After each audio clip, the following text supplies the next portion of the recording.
We are all going to learn about the research design and data collection methods or sources. So let's begin with the definition of the research design.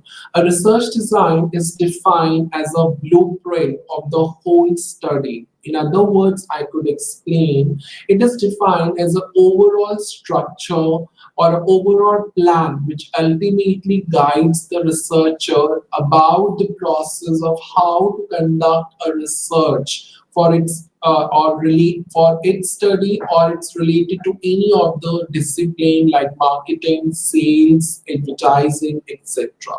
It is a one of the critical component or the crucial component of the overall research process, and of course it termed as a blueprint of a whole study, that how a researcher will carry out the whole study, including whatever the methods that he or she would use, the techniques of collecting the data, how it would collect, and how he or she could analyze the data for its own research study. And these all parameters are always be a part of the research design. A well-designed research study is always essential to ensure that whatever the research objective which has been decided by the researcher in or his own study are actually being to be fulfilled, and whatever the result has been carried out are to be valid and reliable. And that is the aim of the research design, that whatever the research objective has been you can say formulated, and accordingly it should be fulfilled. But how it should be fulfilled, what exact parameters or aspects are required to fulfill that objective, that exactly the overall plan is called research design.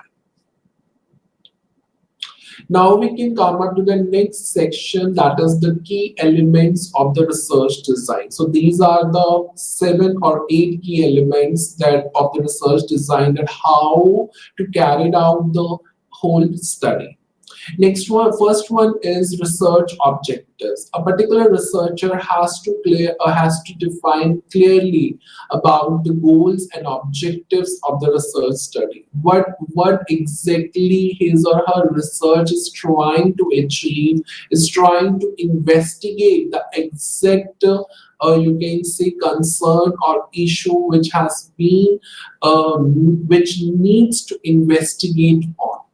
Next one is the research questions or hypothesis. It is very important to formulate the specific research questions or hypothesis which ultimately relate to the research objectives of the study.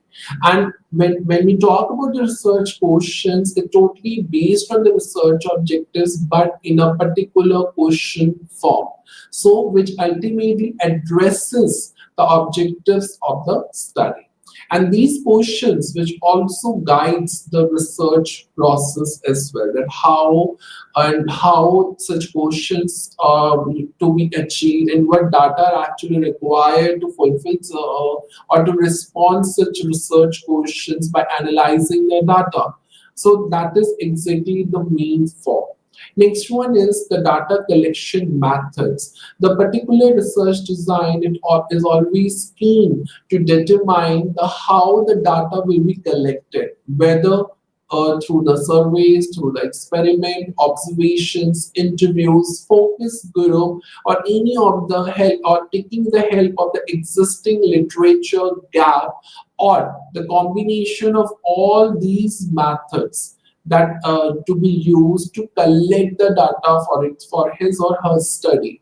So that is exactly called the then what tool will be used to collect the data. Either it could be survey, experiments, observation, interviews, focus group, etc.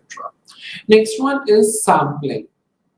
It is very important to decide what would be the target population on which the researcher is actually doing a research on it.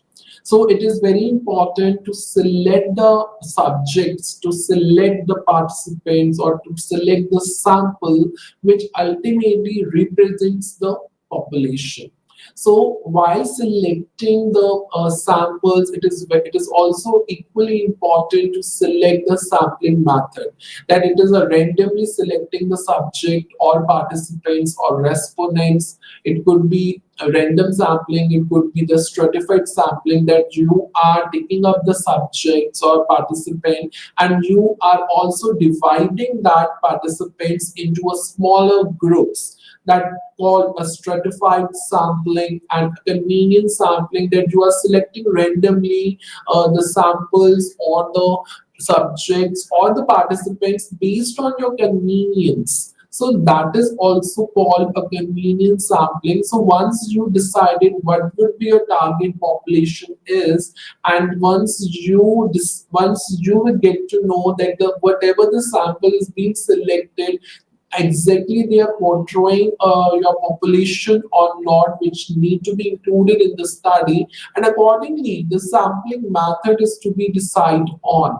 So it could be the random sampling, it could be the convenience, could be the stratified, could be the purposive sampling, it could be the area sampling, it could be any type of the sampling, but it totally depends upon the samples that you have decided for your study.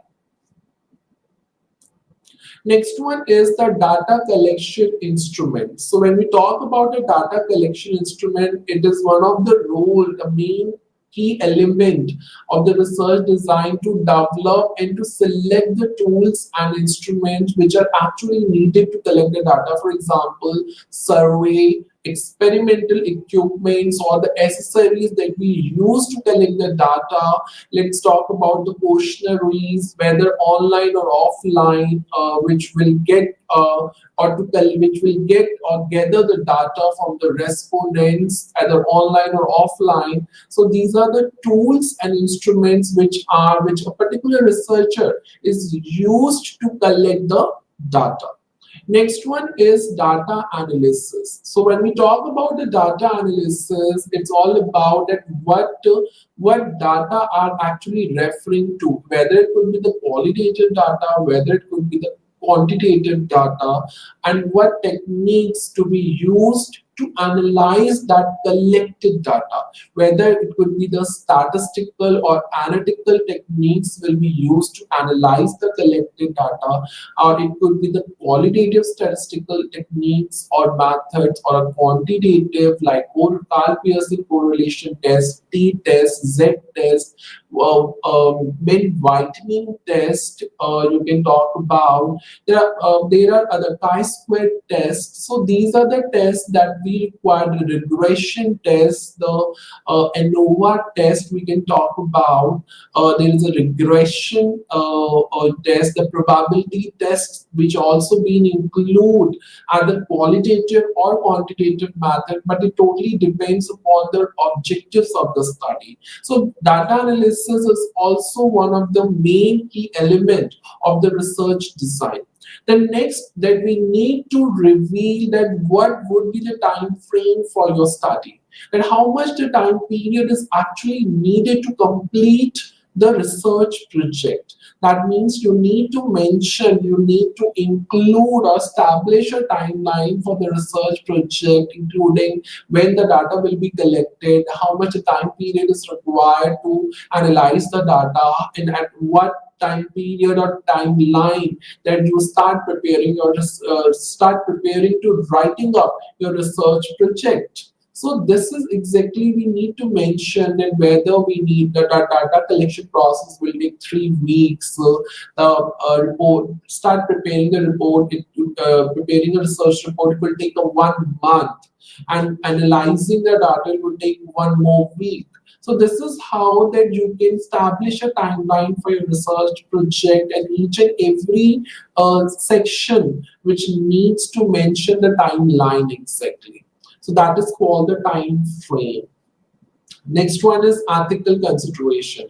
It is very important element to mention the ethical consideration to obtain a written consent about the participant that they will not share any of the confidential information to the outsiders or to any other person or the organization, and that's called the ethical consideration. It is very important to obtain the informed concern from the participants that the privacy and the confidentiality of the data will always be maintained in our research project or study.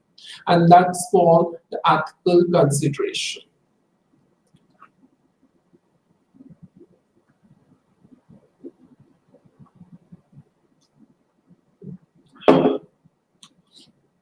Next one is resources. When we talk about the resources, it is very important to identify the resources, whether resources could be the funding, whether if you don't have money, you can apply for funding for your research project, either it could be from the any credit agencies or any of the universities or colleges who are going to fund for your research, any equipments that you require, any manpower or any assistance, any persons you would require, or staff you would require, any other any access to data sources, that what are the sources from where you can collect the data, either and the primary data or the secondary data. So this is also one of the main element, that how you would identify the resources which are actually needed for your research. Next one is data presentation and reporting. It is very important to plan and how the research findings will be presented. As I already told, that within the time frame you have to mention the month or weeks in writing up your research project. So in same case, in the last key element, the data presentation and reporting, you have to plan accordingly that how your research findings and how you will summarize your result or your discussions or rest of the parts of your study, which need to be presented and reported, and it could be either through the written reports or through the presentations or any other formats like it could be the Vancouver format, it could be any APA format, it could be any format which has been prescribed under the university guidelines. So this is how the data presentation reporting would be the end task, that you have to clarify, mention about the chapter wise reporting accordingly to the annexures. Now we can come up to the next section, that is the importance of research. It's advancing knowledge, that how it always aims to increase your knowledge, to advance your knowledge in the particular research area. Second one is innovation and development. It always focus about the new ideas and it always motivate the new and new researchers to apply their new ideas, to innovate their research, to innovate their knowledge, and develop the theories or redevelop the theories wherever it's required for in a particular research area. Next one is research design is always helps to solve the problems of the concern social of the related to the related to the social concern, or any of the scientific issues which always keen to research on, and it always believes that the to get a solution, a possible or meaningful solutions of the issues and concerns that we exist in our particular study. Next one is evidence-based decision making. So through the research design or a research, it is very important that whatever the decision process which goes on, or disease or any of the decision making would possible, it could be through the evidence-based study only. So whatever the issues which has been arised in our study, and what if any of the solution would come up, there should be an evidence to fulfill that issues and concern, and accordingly the decision process goes on. Next one is validating existing knowledge. It always validate the existing knowledge through the review of literature, which always try to portray the need of the study and what would be the existing study gap with your present study, that will always validate through the research design only.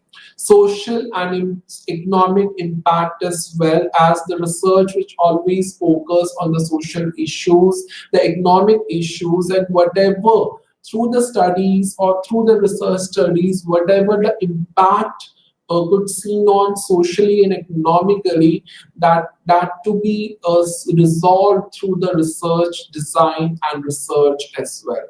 Next one is personal and professional growth. If you want to become a career in a research and you want to build up your research skills, so definitely research is one of the broad career prospect for you, and being as a personal and professional growth in your case.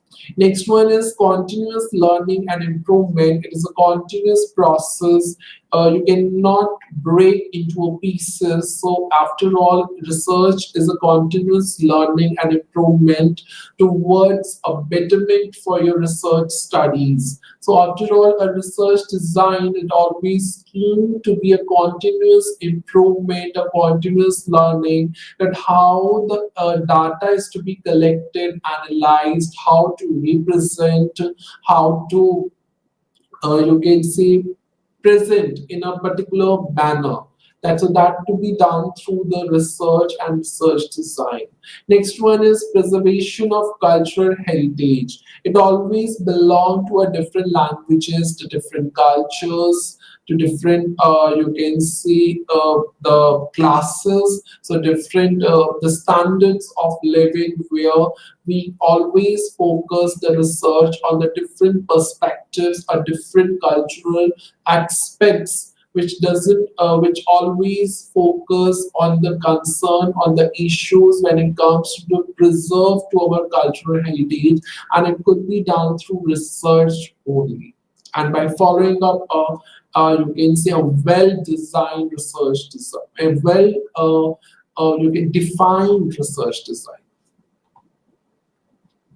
Now we can come up to the classification of the various types of research design. First one, exploratory design, descriptive design, quasi experimental design, and experimental design. So let's begin one by one to have a detailed overview on these particular designs. Exploratory design is it refers a type of research which is always used to investigate a problem which is not clearly defined. So if any of the problem which is not defined clearly and you want to research on that problem, that's called exploratory research, where you want to explore a problem into a depth analysis, and that's called exploratory research. So it is usually conducted to have a better understanding of the existing research problem, but it will not provide you a conclusive results. So if any of the problem which does, or any of the study which does not give you any conclusive results, that means you are exploring that problem, you are just trying to understand that research problem. So for such a researcher always begins with a journal idea, and whatever the resources and whatever the sources rather than resources or information that they use in as a medium as a medium of or a platform to identify the issues, and that will be focused for the future research for a depth analysis. So important aspect of such research, it should be for a researcher, who is willing to change his or her direction about the subject and always try to reveal something, a new data, a new information, or something, a new insight in it. So this research, this type of research is always carried out when the problem is at a preliminary stage and a researcher is want to understand in deep about the existing research problem and how and try to answer the question like what, why, and how the problem can be resolved. Exploratory research steps to conduct a research. The first one is to identify the problem. The researcher will always have a focus to identify the problem, carrying out the multiple methods to answer that questions or whatever the question arise related to that problem. Next one is create the hypothesis. When the researcher has found out that there is no existing studies exist and the problem is not really resolved, then the researcher will create an hypothesis based on the assumpted facts and accordingly they while identify the problem and accordingly they will find out the it's somehow the answers of the research question at the preliminary stage.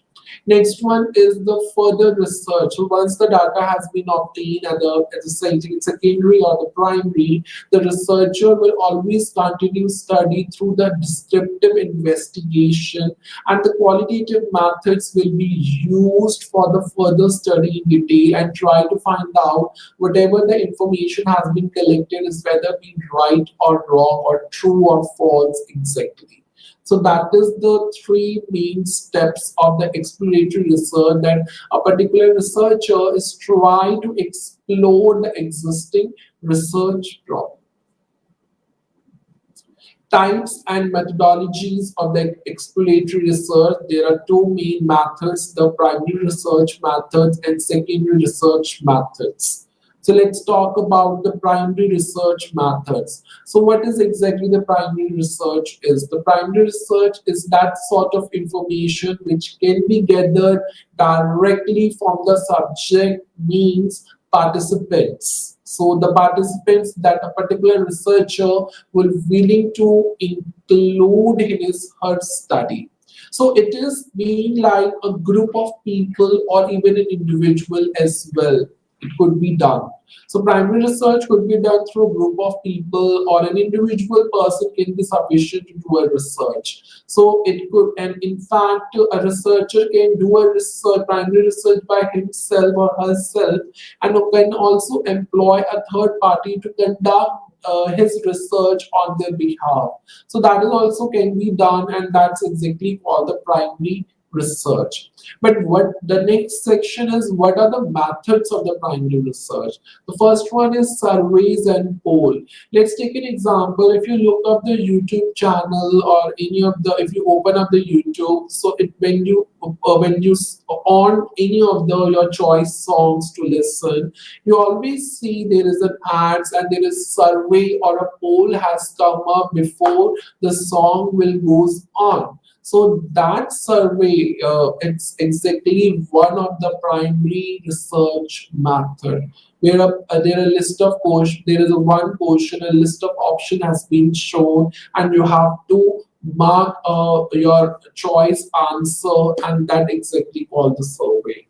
So survey and polls are always used to gather the information of a predefined group of respondents or the participants. It is one of the most important or valuable method of the primary or research, or in other words, we could say a quantitative method where the particular data could be collected in numbers, in quantity. So we have various types of surveys or polls which are always used to explore your opinions, your views, your trend of responses, a trend of analysis could be done. If you have a very good modern technologies or upgraded technology, surveys can be done through online, and it is very easy to access the data. Let's take an example to understand the survey. A survey is sent to a set of audience who try to understand the opinions about the size of the mobile phones when they purchase one. So if you go to the retail stores, any Apple stores, you always look up the new variants of the mobile phones, and it is this service mainly to conduct to understand your opinion about the size of the mobile phones when they purchase or when you purchase in any of the retail stores of Apple, or you can say Acer or any other stores like Oppo, etc. So based on such information, organization can dig more and more deeper into a topic and make a business related decisions. So accordingly, when any of the survey is conducted to understand something, right, about the size of the mobile phones, and accordingly the organization may dig more and more deeper about the size of the mobile phones, and accordingly they will take a business related decisions on the same, and that's called survey or polls.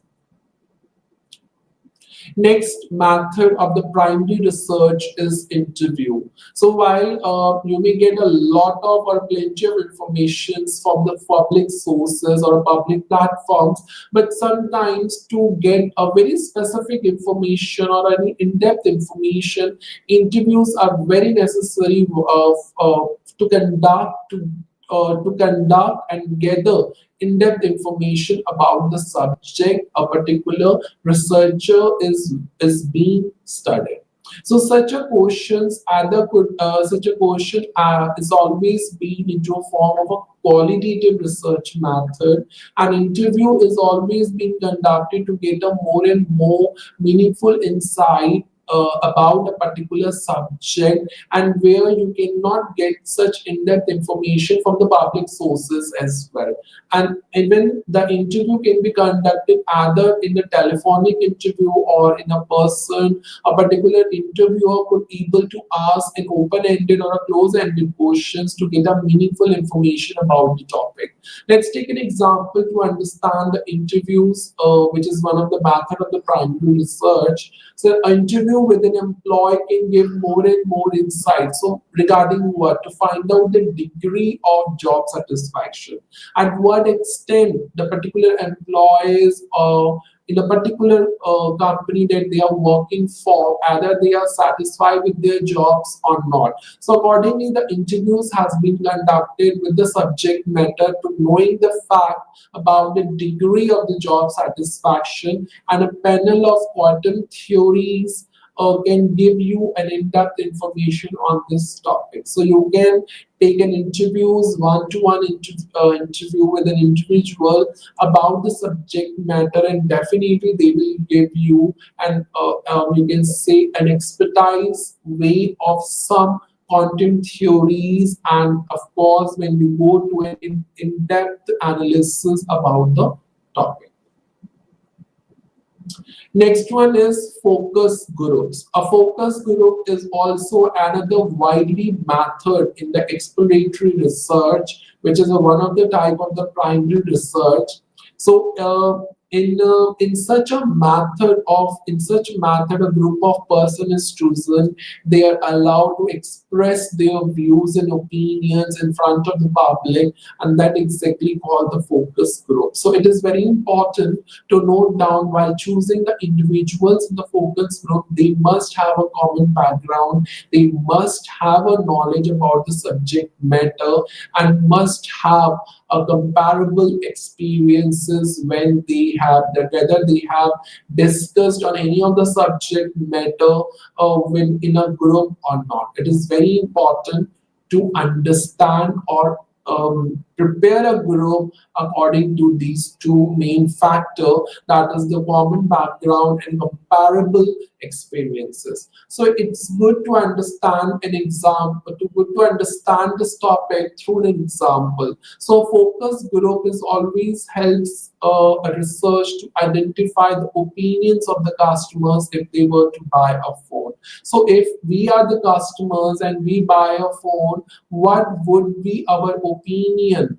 And that exactly called a discussion among the group, and that's called the focus group. So such a research which always helps the researcher to understand the consumer value, what would be their value while buying a phone. So what would be the parameters on which need to be considered while buying a phone, and this is the way and the discussion would goes on among the group, and whatever their opinions with that they discuss, that will be recorded, and accordingly the organization would understand what the consumer buying attitudes, what their opinions, in order to take up in the upcoming products or new products while consider these particular aspects. So this is all about the focus groups.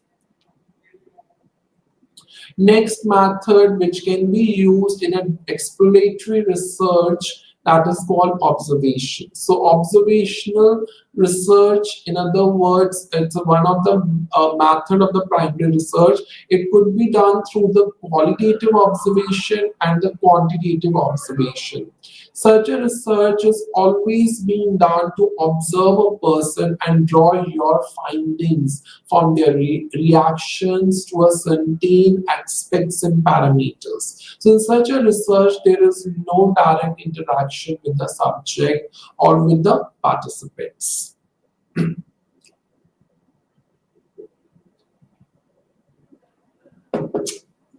Let's take an example to understand. A fast moving consumer good company wants to know how its customer react to the new shape of their product. Now it is a reaction. Then what would be the reaction if they look up a new shape of their product? If you look up the new model of Apple iPhone, and when you look at the shape of that iPhone, look at your reaction. So it is also one of the research area that a particular researcher could do together. What would be their first reactions of the customer, and accordingly they will gather the data which could be used to draw your findings, you draw your conclusions from the collective information from the consumers, that's called the subjects or the participants, and that's called observations. Now we can come up to the secondary research methods. So the secondary research is all about gathering the information from your previously published previous research, primary researches. So which also called a secondary or second-hand data or second-hand information which is already available on the online sources, and that exactly called the secondary research method. So in such a research, you can gather information from the sources like published case studies, magazines, newspapers, books, etc.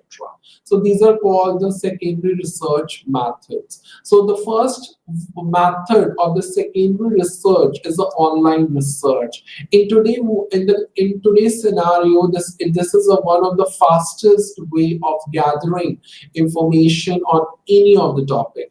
Plenty of data is really available online. A researcher can just download in second wherever it needs to, and always use that data for its own research study. And it always reveals its genuineness and the authenticity of the source's website from where the researcher is gathering the information for its study. Let's take an example to understand online research. A researcher needs to find out what is the percentage of people that prefer a specific brand phone. So a researcher will enter the information. He needs to a search engine.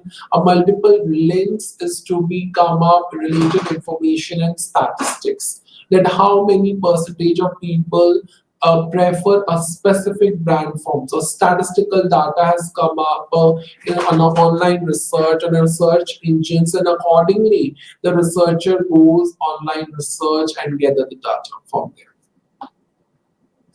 Next one is the next secondary research is literature research, which called a literature review.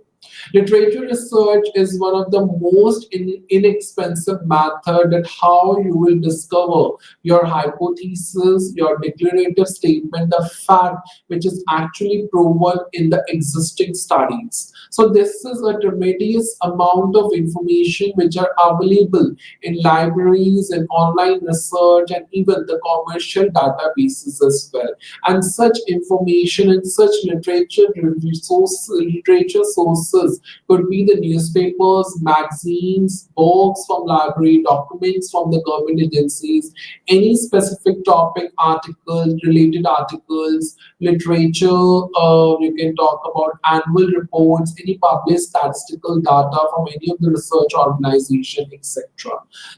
To understand this particular method, a company has low sales. Let's have a problem. We have a problem. The company has a low sales. Then automatically you have a issue. Then you just search on a search engine that a list of companies who are having a low sale and statistical data. So it is very easy to explore from the available statistics, the market literature, which very specific to this particular problem or any organization which are related, or if any of the topic is started or studying any of the financial situation about the company who are having the low sales. So whatever the research data is available, a researcher can easily assist through the government reports or government documents or any of the commercial resources or sources available on the search engine or the search, you can say, resources. And that's called the literature research. Now we can talk about the next secondary research method, that is the case study research. Case study research is always helps the researchers with finding more and more information through carefully analyzing whatever the existing cases or the new cases which having or relate to the similar problem. Exploratory data analysis are very important and very critical when you talk about in today's world scenario. A researcher is always need to make sure that whatever the data or whatever the cases a researcher is analyzing or willing to analyze carefully, where all the variables are present in the previous case against your own case. So it is mainly used for the business organizations or any of the social services sector, social science sectors, even in the health or education sectors as well. Let's take an example to understand a case of a surgeon. A particular orthopedic surgeon has a higher success rate for performing the key surgeries. So this is exactly the case that we need to discuss. Then we need to collect a lot of hospitals that are the doctors who have taken up this case to understand and the benchmark the method, and whether the same method or a different method could be used to solve the or performing the knee surgeries, where the surgeon does the procedure, or whether it applies a very unique procedure or this existing procedure or their own procedure to increase their success rate. So this is all about the case that a particular researcher could study and resolve about or finding out the highest success rate for performing such surgeries. Next is research design, descriptive research design. So it is a method that how a particular researcher is used to describe the characteristics of the population or phenomenon studied. So this descriptive methodology which always focus on what of the research subject rather than why. So descriptive is what is all about the research subject. This method is more mainly focused to describe the nature of the demographic variables without focusing on why you are taking such variables or why a particular event or phenomenon occurs. So it describes the subject, research subject, rather than it's try to why it happens, why it happens to cover up such research demos, variables, or research subject only. Descriptive design, it is one of the most widely used method of research in the particular research study. And why? Because it combines the both approaches, like quantitative and qualitative approaches by a researcher to gather the more and more information about the description of a specific cases under its own study. So popular methods would be used like case study. We can use the survey, we can use the questionnaires, we can use the observation, and accordingly it will reach out the objectives of the study that a particular researcher is willing to explore later. So that's all about the descriptive research and descriptive research design. Let's take an example to understand this concept. Another example of where that research can be used if a school district wishes to evaluate the teacher attitudes about using technology in the classroom. So while we just need to evaluate or assess the teacher attitudes about using technology in the classroom, it is important for the researcher to conduct the survey, observe their behavior about their comfort zone using the technologies through observational methods as well. So the researcher will get to know or easy to understand that any implementation, it could be would can face an issue or not during or using the technologies by the teachers. It also helps to understand whether if the students are impacted in any way about this change or not. So this is also the one of the example of the descriptive research design. Descriptive research design methods. The first one is observation method. So automatically the observation is categorized into two types, the quantitative observation and the qualitative observation. Quantitative observation is all about the collection of data which mainly based on numbers and values, which we talk about the age, say, weight, height, volume, and scale, etc.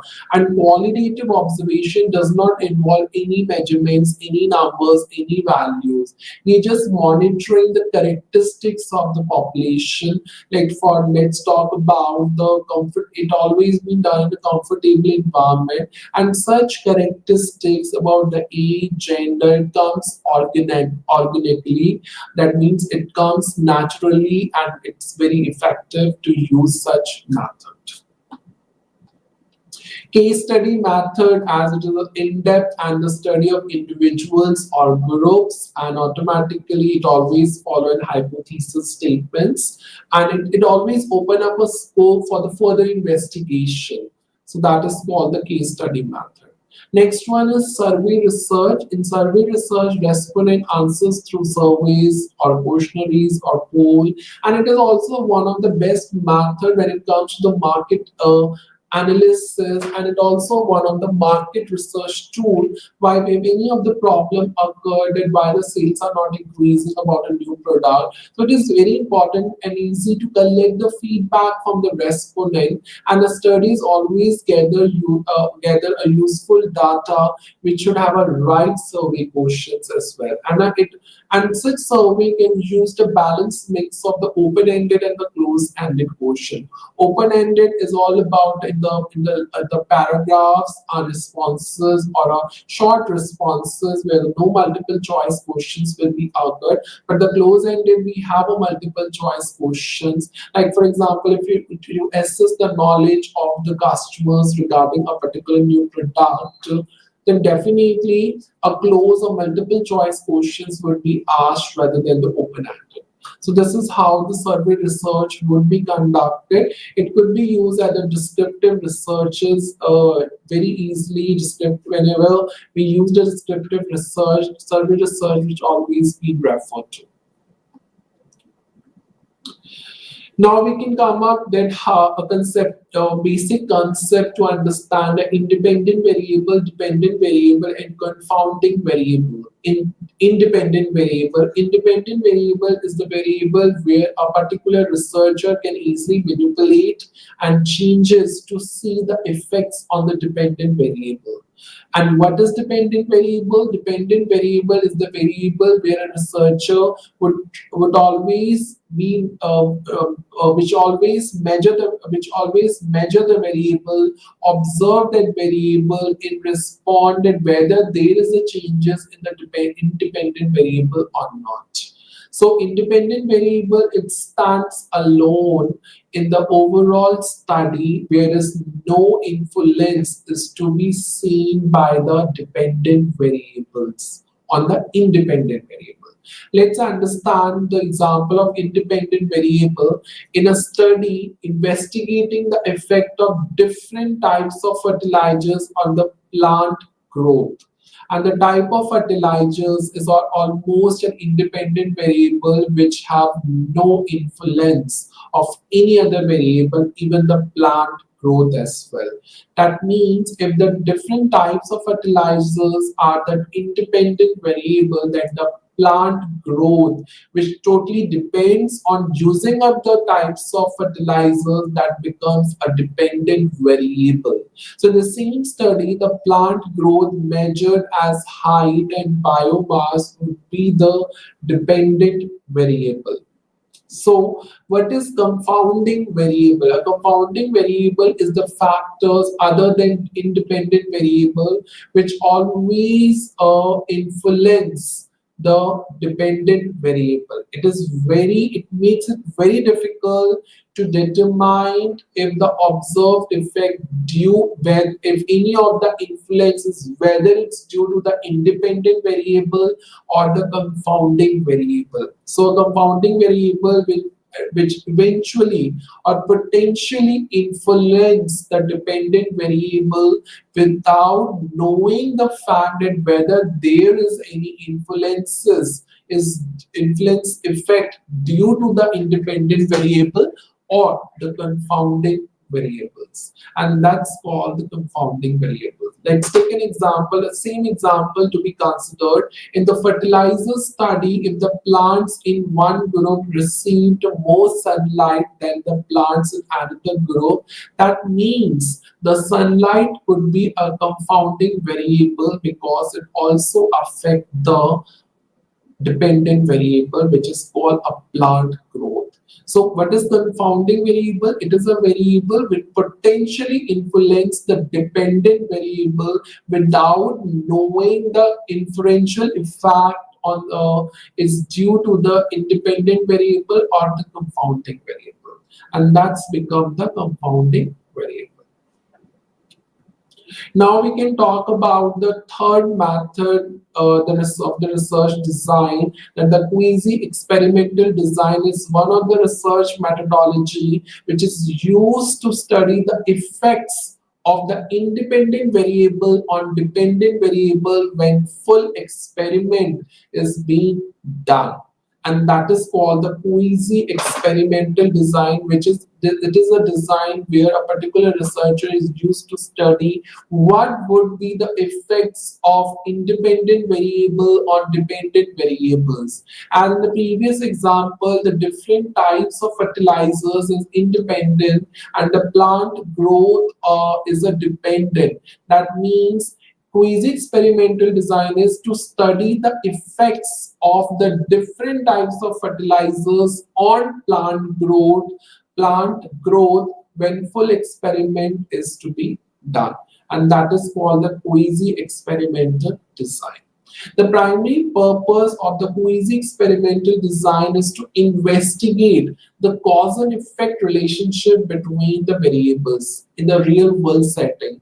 That means what would be the cause of using up different types of fertilizers on the plant growth. So there is a cause, there is an effect as well, and that's become the quasi-experimental design when a particular researcher is trying to investigate the cause and effect relationship between the variables, that is the fertilizers and the plant growth. So researchers use this approach to answer the research questions, test hypotheses, explore what would be the impact of intervention or any treatment is required if exists in such. Whether obviously there is no traditional experiment methods to be used, it is something a new methods to be adopted and used for a treatment or refer a treatment in that. Quasi-experimental, what is the distinguish between the quasi-experimental and experimental design?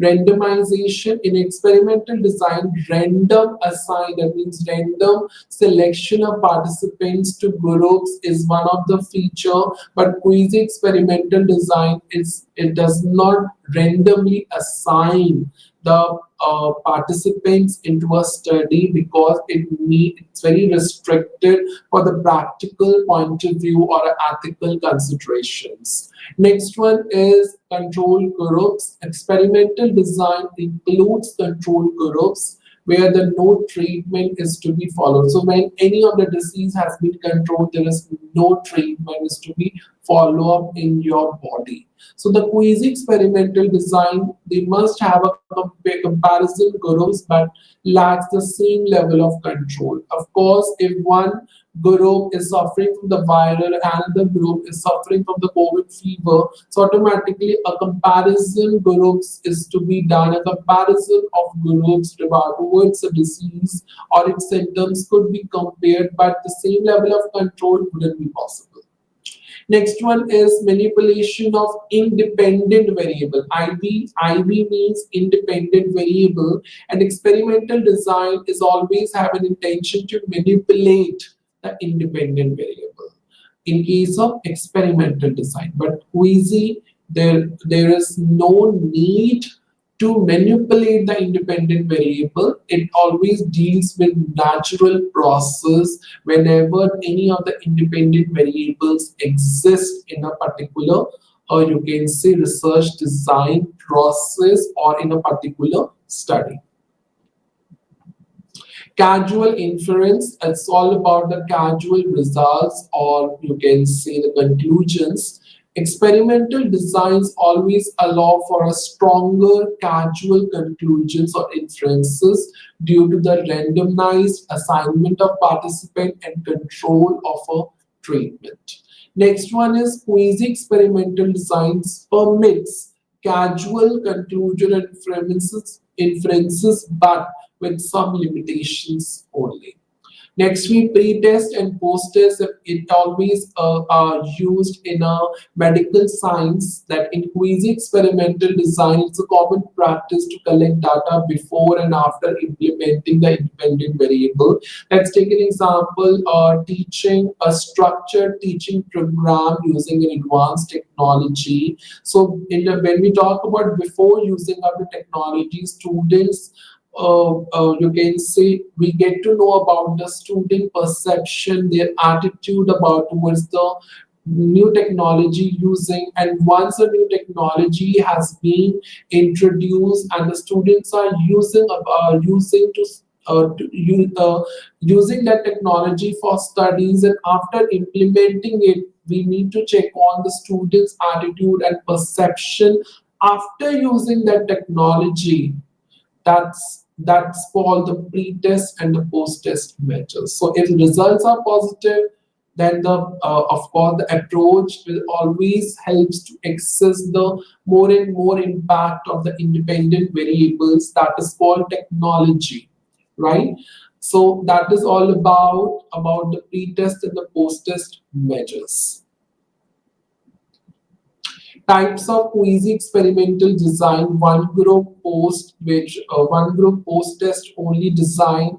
It always focus on the one group where the test has been incurred on the one group only. For take an example, suppose you want to assess the effectiveness of a new time management seminar. So you offer the seminar to a group of employees and measure their productivity level immediately afterwards to determine if there is any observable impact on them or not. So this is called the one group where a testing process goes on with the one group only in order to assess any of the dependent variables. Next one is one group pre-test, post-test design. So it is like if you want to assess the stress level for a particular task before and after, then definitely you will get to know the exact outcome, the exact impact of the stress level before and after the program. So if you launch a program, so before launching the program, you will get to know the stress level, and after launching the program, you will get to know the stress level. So when you get to know the stress level is positive or negative, then definitely you will take an intervention about about resolving the stress level or reducing the stress level. So if you are studying the impact of the stress management program on participants' stress level, you would measure the stress level before the program, that is pre-test, after completing the program, that is post-test, to assess any of the changes occurred in the group or not. And that's called one group pre-test, post-test design.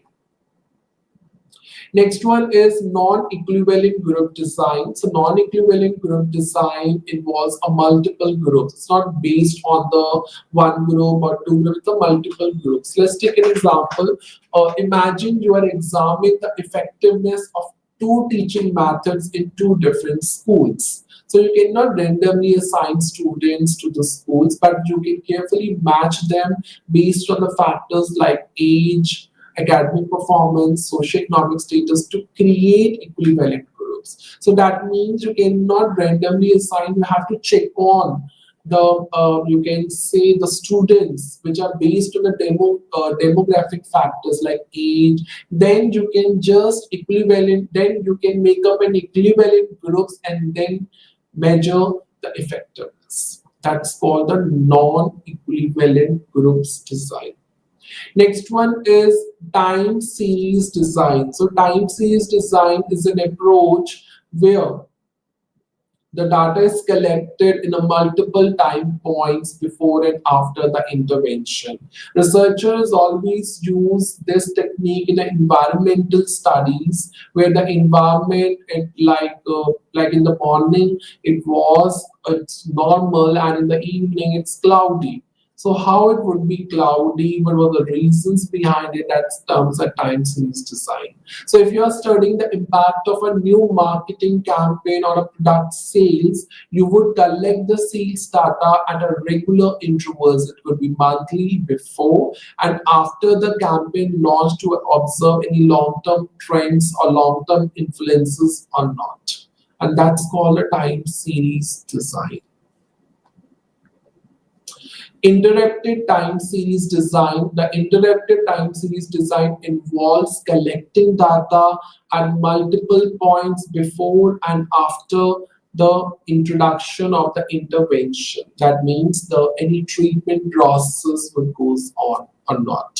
So in this design, the intervention occurs at a particular specific point in time, which always allow the researchers to assess the immediate impact of it. Let's take an example to understand. You are analyzing the effects of a new traffic management system on traffic accidents. So you collect the accident data before and after the system implementation to observe any abstract changes right after its introduction. So before introducing any new traffic management system, the accidents are two more. But after introducing new traffic management system, the results are totally different. The accidents, the numbers of accidents are very low after introducing. So this type of change could be the result of the study. and that's called interrupted time series design. So this is how the time series design could be measured, and it totally based on the time, or you can say anything that you have introduced, any system you have introduced, and you are using up analyzing before and after the time, and that's called the interrupted time series design. So it could be in a multiple time points. It always talk about the time point is before and after. We cannot use months, year. It's before and after anything you have introduced something for the welfare of the people or for the society. So that's it for today. Thank you so much for listening this lecture. I will come up with the more and more important and relevant topics in the upcoming session. So till time, thank you for listening this lecture, and namaste to all.